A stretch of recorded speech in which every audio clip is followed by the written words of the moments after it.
Kabarin Panakanto.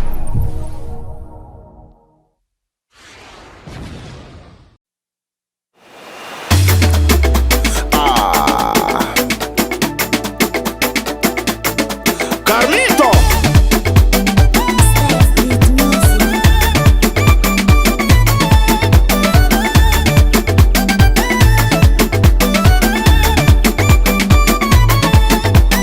Fitiavagny tsy malavy tany, zay tany misy anao areko.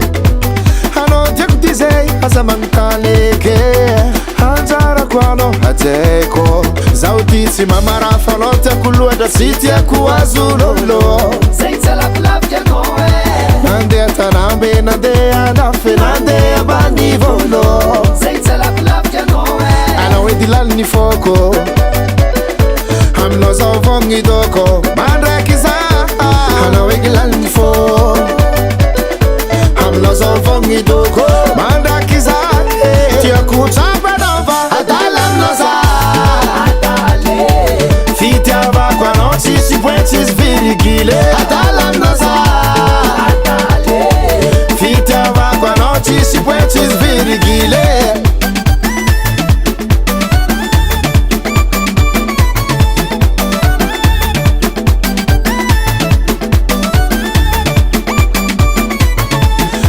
Manegna agnaranao agnaty saigny, isan'andro soranao fo tiako eta. Kotrakilanao za tsy mahatsary vavagny, ko feragnatsika tsisy andra tiako vita.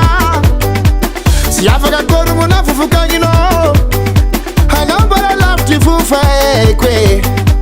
Nazovy tsisy olo masolo anao, efa naraiky tiako.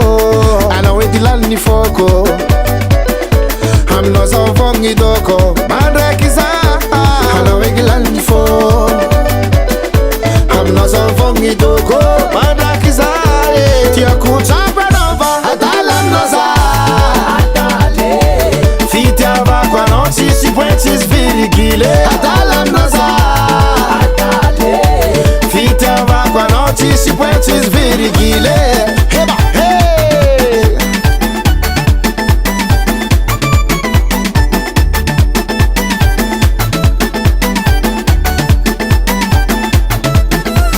Ambara peto anao niany fa tsisy masolo anao niany va yave. Hey! Carlito! Accompagné de mon frère F-Beat. Wiri wiri.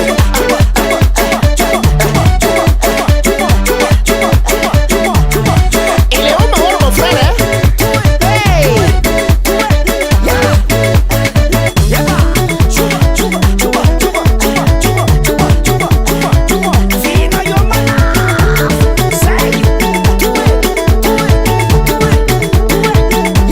Tiako tsapanao va adala aminao za. Fitiavako anao tsisy point tsisy virgule. Adala aminao za. Fitiavako anao tsisy point tsisy virgule. Adala aminao za. Fitiavako anao tsisy point tsisy virgule. Adala aminao za. Fitiavako anao tsisy point tsisy virgule.